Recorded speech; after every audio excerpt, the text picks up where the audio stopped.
प्रभु तेरी वाणी जीवन की रोटी, नैनों की ज्योति अंधेरा मिटाती।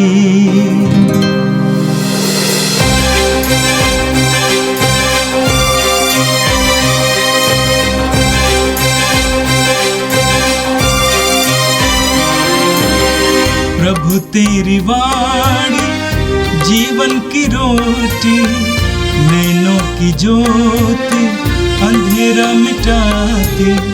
प्रभु तेरी वाणी जीवन की रोटी, नैनों की ज्योति अंधेरा मिटाती। वाणी वाणी वाणी वाणी वाणी पवित्र है, शाश्वत है, जीवन का मन्ना है। 15 जुलाई शनिवार।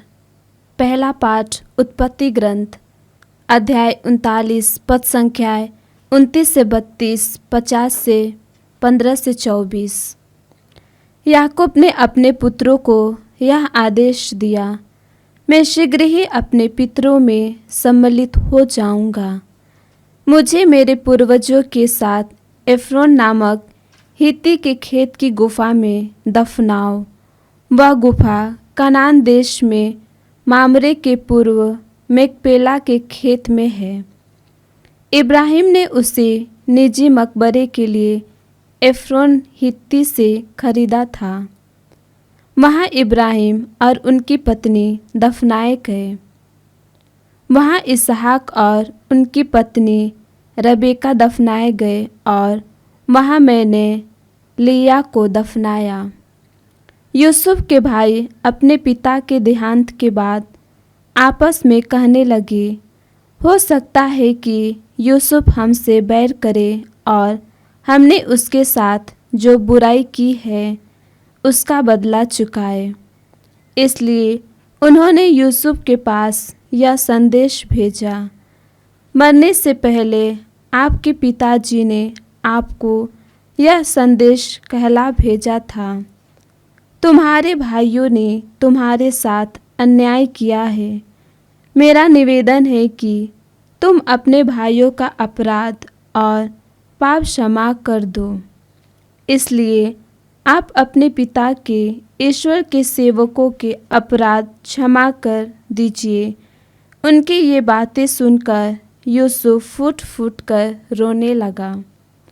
यूसुफ के भाइयों ने स्वयं आकर उन्हें दंडवत किया और कहा, जैसा आप चाहे हमारे साथ वैसा करें, हम आपके दास हैं।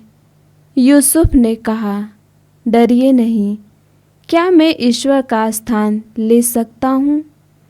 आपने हमारे साथ बुराई करनी चाहिए, किंतु ईश्वर ने उसे भलाई में परिणत कर दिया और इस प्रकार बहुत से लोगों के प्राण बचाए, जैसा कि आजकल हो रहा है। इसलिए डरिए नहीं, मैं आपके और आपके बच्चों के जीवन निर्वाह का प्रबंध करूँगा। इस प्रकार यूसुफ ने अपनी प्रेमपूर्ण बातों से उनकी आशंका दूर कर दी। यूसुफ और उसके पिता का परिवार मिस्र में निवास करता रहा। यूसुफ 110 बरस की उम्र तक जीता रहा और उसने तीसरी पीढ़ी तक एफ्राइम के बाल बच्चों को देखा। अमनसी के पुत्र माकीर के बाल बच्चों को भी अपनी गोद में खिलाया। अंत में यूसुफ ने अपने भाइयों से कहा, मैं मरने पर हूँ, ईश्वर अवश्य ही तुम लोगों की सुध लेगा और तुम्हें इस देश से निकालकर उस देश ले जाएगा जिसे उसने शपथ खाकर इब्राहिम, इसहाक और याकूब को देने की प्रतिज्ञा की है। यूसुफ के इस्राएल के पुत्रों को यह शपथ दिलाई कि जब ईश्वर तुम लोगों की सुध लेगा तो यहाँ से मेरी हड्डियाँ अपने साथ ले जाना। इसके बाद यूसुफ का देहांत हो गया। यह प्रभु की वाणी है। संत मत्ती के अनुसार पवित्र सुसमाचार 10वां अध्याय पद संख्याएं 26 से लेकर 32 तक। प्रभु यीशु ने अपने शिष्यों से कहा, इसलिए उनसे नहीं डरो। ऐसा कुछ भी गुप्त नहीं है जो प्रकाश में नहीं लाया जाएगा, और ऐसा कुछ भी छिपा हुआ नहीं है जो प्रकट नहीं किया जाएगा। मैं जो तुमसे अंधेरे में कहता हूँ उसे तुम उजाले में सुनाओ, जो तुम्हें फुसफुसाहटों में कहा जाता है उसे तुम पुकार पुकार कर कह दो। उनसे नहीं डरो जो शरीर को मार डालते हैं, किंतु आत्मा को नहीं मार सकते, बल्कि उससे डरो जो शरीर और आत्मा दोनों का नरक में सर्वनाश कर सकता है।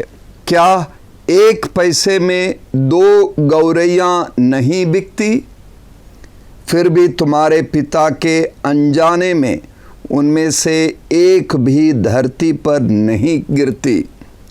हाँ, तुम्हारे सिर का बाल बाल गिना हुआ है, इसलिए नहीं डरो, तुम बहुतेरी गौरैयों से बढ़कर हो। जो मुझे मनुष्यों के सामने स्वीकार करेगा उसे मैं भी अपने स्वर्गिक पिता के सामने स्वीकार करूँगा, और जो मुझे मनुष्यों के सामने अस्वीकार करेगा उसे मैं भी अपने स्वर्गिक पिता के सामने अस्वीकार करूँगा। यह प्रभु का पवित्र सुसमाचार है। क्रिस्त प्रभु की जय। यीशु में मेरे प्रिय भाइयों बहनों, पिछले दिनों हम लगातार उत्पत्ति ग्रंथ से यूसुफ के बारे में सुन रहे थे। यूसुफ का मिस्र के प्रधानमंत्री बन जाना और उनकी कार्यकुशलता, उनकी प्रशासनिक क्षमता, उनकी उदारता, पूरे मिस्र देश के लिए उन्होंने बड़ी अच्छी सेवा दी, और साथ साथ उन्होंने अपने भाइयों से भी मुलाकात करके उनकी भी सेवा किया। इन सारी बातों को हमने सुना, और आज हम उत्पत्ति ग्रंथ के आखिरी अध्यायों में 49 और 50 में हम सुनते हैं कि याकूब अपनी मृत्यु शैया पर ये इच्छा प्रकट करता है कि उन्हें हित्ती देश के एफ्रोन में अपने कुटुंब के अन्य लोगों के साथ दफनाया जाए, जहां उनका दादा अब्राहम, उनकी दादी सारा, जहाँ उनके पिता इसहाक और उनकी माँ रिबेका को दफनाया गया था, और साथ साथ उनकी पहली पत्नी लिया, जिन्होंने उन्हें 6 लड़के और 1 लड़की को जन्म दिया, उन सबको वहाँ दफनाया गया था। उनकी प्रिय पत्नी रिबेका, जिसने यूसुफ को जन्म दिया और बेन्यामीन को जन्म देते देते वो मर गई, उन्हें फ़िलिस्तीन के बेतलहम में दफनाया गया। और याकूब इच्छा प्रकट करता है कि उन्हें अपने दादा दादी और पिता और माता के कब्र में दफनाया जाए। इसी तरह हम सुनते हैं कि यूसुफ भी मरने से पूर्व अपने भाइयों से ये बात कहता है कि उन्हें भी वहाँ दफनाया जाए। ये सिर्फ एक भावनात्मक भावुकता से पूर्ण इच्छा नहीं थी, ये उनके एक धार्मिक संकल्प है। परमेश्वर के साथ उनकी विश्वस्तता का एक परिचय है, क्योंकि जो प्रतिज्ञा देश जिसकी प्रतिज्ञा उनके साथ की गई थी वो मिस्र में नहीं है, बल्कि वो पवित्र स्थान है जहाँ उन्हें पहुँचना है। और ये पूरी कहानी ईश्वर के द्वारा सुनियोजित ये मुक्ति योजना की कहानी का ये हिस्सा है। उत्पत्ति ग्रंथ के इस अंतिम हिस्से में सुनते हैं कि याकूब के मरने के बाद यूसुफ के अन्य भाई डर रहे हैं अपने भाई यूसुफ से ही। उन्हें इस बात का डर था कि यूसुफ उनसे कहीं बदला तो नहीं लेगा। यूसुफ के भाइयों ने स्वयं आकर उसे दंडवत किया और कहा, आप जैसा चाहें हमारे साथ वैसा करें, हम आपके दास हैं। उन्होंने अपने डर को इस तरीके से प्रकट किया और जवाब में यूसुफ ने कहा, डरिए नहीं, क्या मैं ईश्वर का स्थान ले सकता हूँ?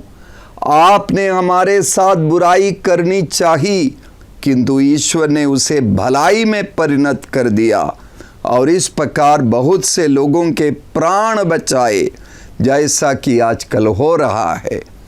इसलिए डरिए नहीं, मैं आपके और आपके बच्चों के जीवन निर्वाह का प्रबंध करूंगा। यानी पूरे परिवार की देखभाल के लिए यूसुफ को ईश्वर ने नियुक्त किया है। इस बात को यूसुफ अपने भाइयों के सम्मुख प्रकट करता है। ईश्वर की मुक्ति योजना के अनुसार प्रतिज्ञा देश को फिर से प्राप्त करने की कड़ी में यह एक बहुत महत्वपूर्ण हिस्सा था। हम पूरे इस प्रसंग में यूसुफ की विनम्रता को देखते हैं। यूसुफ कौन है? मिस्र देश के प्रधानमंत्री हैं और मिस्र देश की सारी जनता के लिए, पड़ोसी देशों की जनता के लिए वो लगातार उनके भोजन के लिए व्यवस्था कर रहे हैं। वो यूसुफ अपने भाइयों के सामने फूट फूट कर रोता है। इतने बड़े पद पर होते हुए भी वो कहते हैं, आपने हमारे साथ बुराई करनी चाहिए, लेकिन ईश्वर ने उसे भलाई में परिणत कर दिया।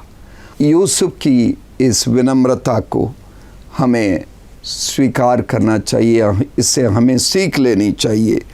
ईश्वर ने यूसुफ को अनुग्रह प्रदान किया उसकी विनम्रता के बदले। उसे ऐसा अनुग्रह दिया कि उनकी मृत्यु 110 वर्ष की उम्र में हुई और तब तक उन्होंने अपने भाइयों के पोते नाती सबको अपने गोद में लिया और उन सब के साथ खेला और बड़ी खुशी के साथ उनकी मृत्यु हो जाती है।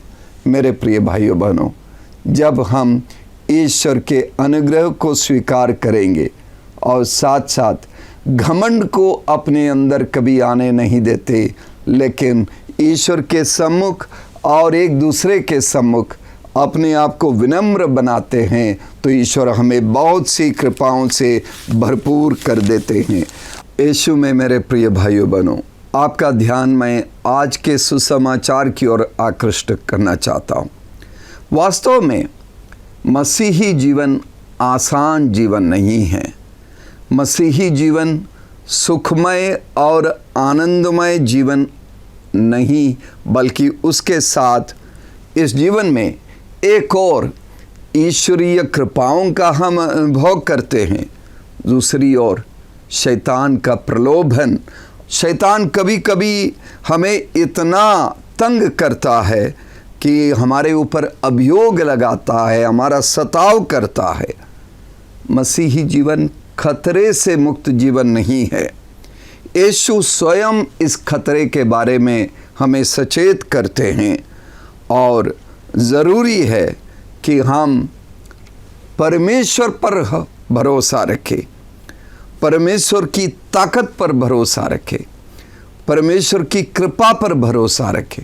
कभी कभी ये कहा जाता है कि हमारी चिंताओं की सूची कितनी लंबी है, उसके अनुसार हमारे परमेश्वर की आकृति के बारे में पता चलता है।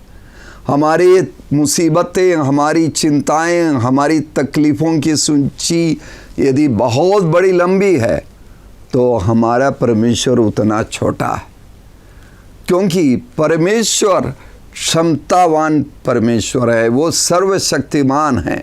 उसके सामने हमारी मुश्किलों की, हमारी तकलीफ़ों की सूची लंबी नहीं होनी चाहिए, वो छोटा फहरिस्त होना चाहिए। एक बहुत सुंदर गीत है, ये मत कहो खुदा से कि मेरी मुश्किलें बड़ी है, इन मुश्किलों से कह दो कि मेरा खुदा बड़ा है। तो हमारा खुदा बड़ा है, उस पर हम भरोसा रखें। जो यीशु के शिष्यत्व को स्वीकार करते हैं, यीशु के शिष्यों को जीवन जीने के लिए यीशु 3 मुख्य बातें आज के सुसमाचार में हमें सुनाते हैं। सबसे पहले यीशु कहते हैं, उनसे ना डरो जो शरीर को मार सकते हैं। हमारा असली जीवन यहाँ नहीं है, हमारा असली जीवन स्वर्ग में है और वहीं हमारी आत्मा वहीं पहुँच जाएगी। और जब हम शहीदों के जीवन को देखते हैं, शहीदों ने बहुत सारे सताव का सामना किया, लेकिन उन्होंने इन सब के बीच में इस सत्य को स्वीकार किया कि हमारा असली जीवन यहाँ नहीं है बल्कि स्वर्ग में है। यातना शिविरों में उत्पीड़न के बीच में भी वे सारे शहीद इस सत्य से अवगत थे। पुलिस द्वारा घोर यातना और उत्पीड़न दिलाए जाने के बीच में भी, बहुत सारे सवालों से घिर जाने के बीच में भी वे इस सत्य से अवगत थे। कारागार में जंजीरों से जकड़े हुए, भयंकर ठंड में काल कोठरी में रहते हुए भी वे जानते थे कि ये उनका असली जीवन नहीं है, असली दुनिया नहीं है, उनका असली स्थान स्वर्ग है। फांसी पर चढ़ाने के लिए ले जाते हुए, तलवार से सर कटवाने के लिए ले जाते हुए, वध के लिए ले जाते हुए, उस समय भी उन्हें ये पक्का मालूम था कि उनका असली जीवन स्वर्ग में है। इस सत्य से यीशु हमें अवगत कराते हैं। इसलिए वो कहते हैं, उनसे नहीं डरो जो शरीर को मार डालते हैं किंतु आत्मा को नहीं मार सकते, बल्कि उससे डरो जो शरीर और आत्मा दोनों का नरक में सर्वनाश कर सकता है। आगे हमें प्रेरणा देने के लिए यीशु और एक बहुत बड़ी बात कहते हैं कि इस जगत में हमारा जीवन मूल्यवान है। 29वें और 30वें पदों पर यीशु कहते हैं, क्या एक पैसे में 2 गौरैया नहीं बिकती? फिर भी तुम्हारे पिता के अनजाने में उनमें से एक भी धरती पर नहीं गिरती। और एक बात यीशु कहते हैं, हाँ तुम्हारे सिर का बाल बाल गिना हुआ है, इसलिए नहीं डरो, तुम बहुतेरी गौरैयों से बढ़कर हो। तुम बहुतेरी गौरैयों से बढ़कर हो। हम बड़े हैं, ईश्वर की दृष्टि में हम बड़े हैं। यही बात यशायाह नबी के 49वें अध्याय के 15वें पद पर हम पढ़ते हैं, जहाँ नबी कहते हैं कि चाहे तुम्हारी माँ तुम्हें भूल जाए, चाहे सारी दुनिया भूल जाए, लेकिन मैं तुम्हें नहीं भूलूंगा और तुम्हारा चित्र मेरी हथेली में खुदा हुआ है। महान संत पादरे पियो ने कहा है, चाहे ये संसार डूब जाए, चाहे आसमान से सूरज चांद सब गायब होकर चारों तरफ अंधेरा हो जाए, चाहे आंधी तूफान और चक्रवात आ जाए, फिर भी ईश्वर हमारे साथ रहेगा। फिर भी ईश्वर हमारे साथ रहेगा, क्योंकि ईश्वर की दृष्टि में हम गौरैयों से भी बढ़कर हैं। हम ईश्वर की दृष्टि में हम मूल्यवान हैं और हमारे सिर का बाल बाल गिना हुआ है। हम बढ़कर व्यक्ति है, हम मूल्यवान व्यक्ति है। आगे यीशु हमें प्रेरणा देने के लिए एक और बात कहते हैं, जो मुझे मनुष्यों के सामने स्वीकार करेगा उसे मैं भी अपने स्वर्गीय पिता के सामने स्वीकार करूंगा। हमारा संपूर्ण जीवन ईश्वर की दृष्टि में हमारे मूल्य को समझते हुए और साथ साथ विनम्रता के साथ पेश आते हुए हमारी जिम्मेदारी है कि हम मसीह को, हम प्रभु यीशु को स्वीकार करे, मनुष्यों के सामने स्वीकार करे, यीशु मुक्तिदाता है, यीशु मेरा मुक्तिदाता है और यीशु के द्वारा मुक्ति आपके जीवन में भी आ सकती है। इस सत्य को एक दूसरे को बताने की जिम्मेदारी हमें दी गई है। इन बातों के द्वारा हम यीशु के शिष्यत्व के रास्ते पर चल सकते। आइए हम प्रार्थना करें।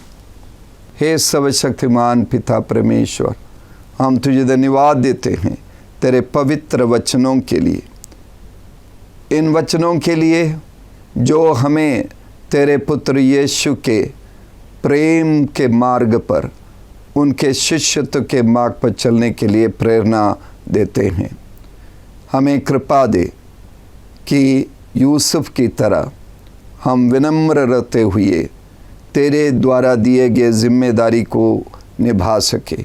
हमें कृपा दे कि हम यीशु के द्वारा बताए गए मार्ग पर, विनम्रता के मार्ग पर, प्रेम के मार्ग पर, परमेश्वर की शक्ति और क्षमता पर पूरी तरह विश्वास करते हुए दुनिया की ताकतों से बिना डरे निर्भीक रहकर तेरे स्वर्गराज में पूरी तरह भरोसा रखते हुए जीवन जिए और अपनी जिम्मेदारियों का निर्वहन कर सके।